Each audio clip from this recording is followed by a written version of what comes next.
கண் வந்து பாவம் செஞ்சா பிடிக்க போடு, வலது கை எது பாவம் செஞ்சா வச்சு தடுத்து போட்டு நீ நொண்டியே கூட என்ன பண்ண பரலோகம். இப்படிப்பட்டதான சபை, இப்படிப்பட்டதான சரீரம். அப்போ எவ்வளவு முக்கியமான ஆண்டவர் வந்து சாதாரணமாக என்ன பண்ணல, நம்ம சரீரத்தில் ஒப்பிடல. இப்போ அந்த சரீரத்தை ஏன் ஒப்பிடனா நம்ம உணர்வடையணும். ஐயோ நம்ம ஒரு அடிப்பட்டா ஒருத்தன் கத்தியத்து ஒரு ஓட்ட போட்டாலுமே கூட ரத்தம் வர எங்கே ஓடுறமே தெரியாது, தூக்கி ஓடுறாங்க. அப்போது சபையில் இப்படி தான் இருக்கணும். அவயம் அவயம் அவயம் என்ன, ஒரு அவயம்.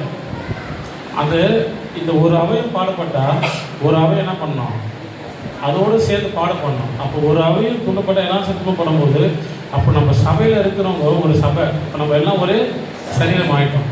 அப்போ ஒருவர் துன்பப்பட்டாலும் நம்ம என்ன பண்ணோம், இந்த உணர்வு இருக்கணும்.